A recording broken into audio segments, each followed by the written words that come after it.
Mes chers amis, bonjour à tous. Alors je fais aujourd'hui cette vidéo qui, je l'espère, ne sera pas trop longue, pour aborder certains points avec vous, que vous soyez lecteur ou que vous me suiviez tout simplement par rapport à mes publications. Donc déjà, je voudrais m'adresser à mes lecteurs, tous ceux qui m'ont fait confiance et qui ont acheté le petit dernier entretien avec Vercingétorix, qui est, je le répète, la biographie de Vercingétorix racontée par lui-même à son co-détenu un jour avant sa mort, avant son exécution dans sa cellule à Rome. Donc dans ce livre, évidemment, je n'ai rien laissé au hasard, hein, et j'ai surtout appuyé sur un point qui est sa reddition. Alors, sa reddition, qui pour moi n'en est pas une. Pour ceux qui sont venus à mes dernières conférences savent déjà de quoi je parle. Ceux qui ont lu le livre aussi. Mais aujourd'hui, j'aimerais faire avancer les choses, historiquement parlant, parce que, comme je viens de le dire, cette réédition n'en est pas une. Pourquoi? Parce que Vercingétorix donne sa reddition pour faire gagner du temps à deux de ces deux lieutenants que sont Drapès, le chef des Sénons, et Lucterios, le chef des Cadurques, lors de la bataille d'Alésia. Les deux vont s'enfuir pour remonter une armée, obtenir des provisions afin de tenir un siège à Uxellodunum dans le Lot.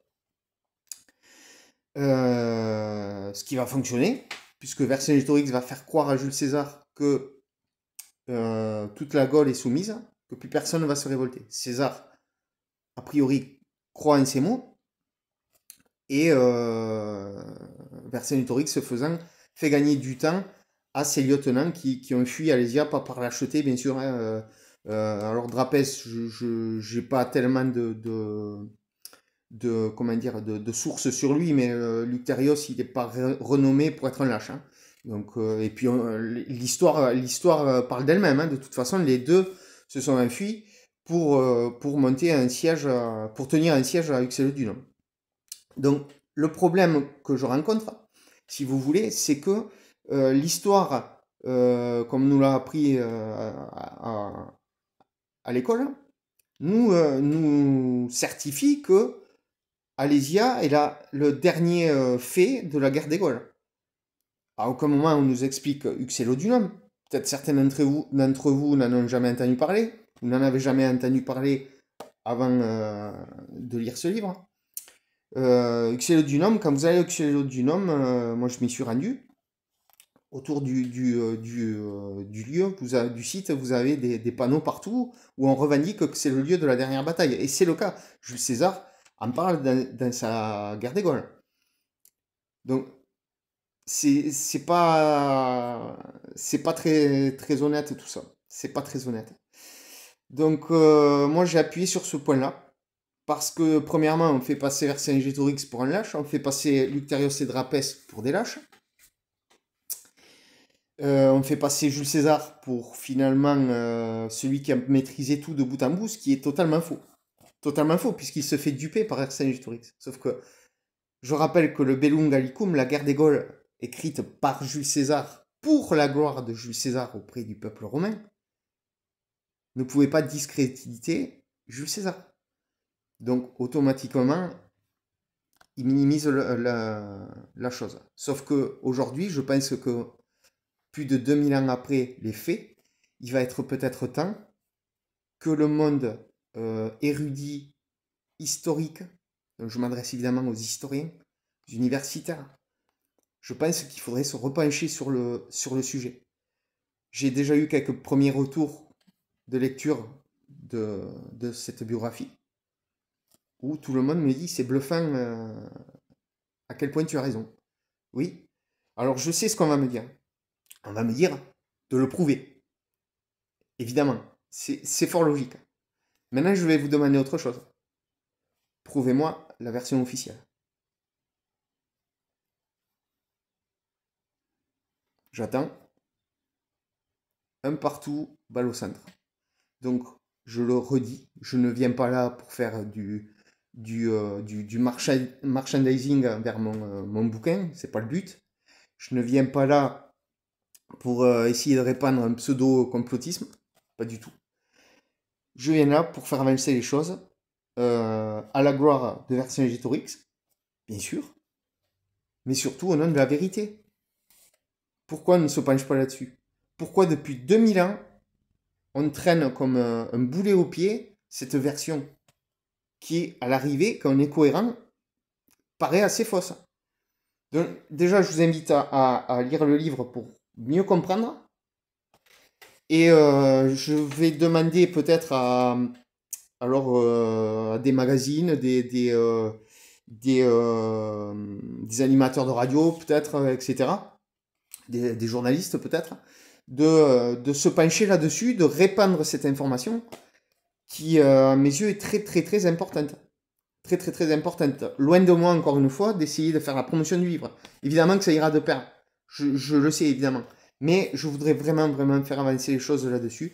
Donc, si ça pouvait se répandre, alors je pense peut-être, vu qu'ils m'ont fait confiance pour un article, déjà peut-être au Keltia Magazine, qui est beaucoup lu dans le milieu des passionnés de la période celte gauloise, de peut-être se pencher sur le sujet, contactez-moi, ou peut-être je viendrai vous contacter si jamais. Mais je pense que ça peut être sympa de promouvoir cette version, cette possibilité de la réédition de Vercingétorix, qui, encore une fois, n'en est pas une. Voilà, donc pour ce sujet-là, j'en ai terminé, mais je tiens vraiment à ce que... N'hésitez pas, peut-être les érudits, les historiens, à venir commenter, à me contacter, même en aparté sur Messenger, si vous voulez, pour qu'on en parle et essayer de voir ce qu'il en est. Je n'ai pas la science infuse, hein. J'ai beaucoup, beaucoup recherché sur Vercingétorix, et donc forcément sur la guerre des Gaules. Et il faut bien l'admettre, je pense qu'il serait malhonnête de dire que ça tient pas la route. Voilà, donc je compte sur vous, il faut faire avancer les choses, il est plus que temps. Alors maintenant, je voudrais,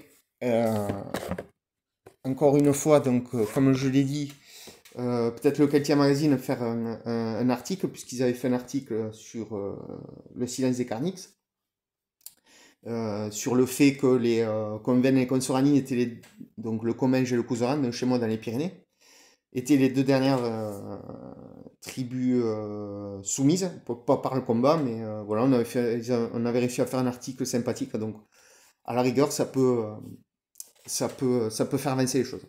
Voilà. Donc lui, je le rappelle, vous pouvez toujours le retrouver, vous me contactez, vous le recevez dédicacé ou sur les plateformes de vente. Il avait fait un top vente chez Amazon. Alors d'ailleurs, je reviens sur le sujet. Il se rapproche fortement des premières places dans les top ventes Amazon à son tour. Donc si vous aviez l'intention de le commander, c'est le moment. Donnez-lui un bon coup de boost et il devra atteindre le podium comme son prédécesseur. Ensuite, alors deuxièmement, pour les événements à venir. Donc demain, aujourd'hui on est samedi 5 juillet. Donc demain, dimanche 6 juillet, à partir de 9h jusqu'à 17h, vous pouvez me retrouver au Salon du Livre de Mirepoix en Ariège. Donc Mirepoix qui est au nord de l'Ariège, limitrophe de l'Aude, de la Haute-Garonne. Donc ça couvre un secteur pas négligeable pour venir me rencontrer si vous êtes même ne serait-ce que dans le sud du Tarn ou voilà, vous n'êtes pas forcément loin. Voilà, donc je sais que des fois vous râlez parce que je bouge pas trop de mon coin, mais bon, c'est pas toujours simple, je l'ai déjà expliqué maintes fois, donc si vous avez l'occasion, même si vous êtes à une demi-heure, ou c'est pas grand-chose. Voilà, donc n'hésitez pas, vous savez, sur les salons, j'ai pas la queue en permanence devant le stand, donc je peux discuter 5-10 minutes avec vous, c'est pas un problème, hein, c'est pas un problème. Voilà. Donc demain, au salon du livre de Mirepoix en Ariège, de 9h à 17h. Dans ce même salon, concours Le silence des Carnix, tome 2, pour le prix du roman historique régional. Donc, je croise les doigts, ce serait formidable parce que j'y ai mis énormément de passion. Il y a énormément d'informations sur tous les trésors gaulois gallo-romains qu'on peut retrouver dans le Comminges, notamment comme vous le voyez sur la couverture, les remplois d'hôtels votifs sur les églises. Alors ça aussi, c'est un sujet auquel je compte m'attaquer. parce que c'est trop peu mis en valeur, et c'est une pratique, c'est un trésor qui est unique dans le monde entier. Euh, je pense que ça mérite d'être classé au patrimoine mondial de l'UNESCO, tout simplement. Donc, je pense m'attaquer au sujet. Je vais essayer de trouver des soutiens pour mettre ça en avant, parce que je trouve ça vraiment dommage. Donc, vous voyez, ici, on dit que, parce qu'on est un petit coin retranché, on est dans l'extrême sud de la Haute-Garonne, et on dit qu'ici, il n'y a rien, qu'il y a rien à découvrir et rien à faire. C'est totalement faux. C'est bourré de trésors. Et voilà, il suffit de trouver les bons livres, de se renseigner un minimum. Et voilà, ben, déjà dans celui-là, il y a énormément. Donc j'espère vraiment, vraiment demain être primé à Mirepoix. Bon, après, si c'est pas le cas, c'est pas le cas, c'est pas grave. Le premier avait concouru, je me souviens, au Salon du Livre pyrénéen. Bon, il avait pas remporté, mais bon, c'est le jeu après, hein. C'est le jeu. Voilà. Mais je croise les doigts.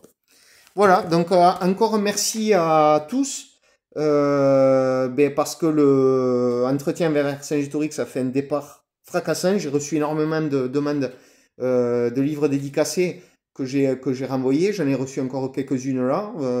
Voilà. Donc contactez-moi sur Messenger si vous voulez un livre dédicacé, je me ferai un plaisir.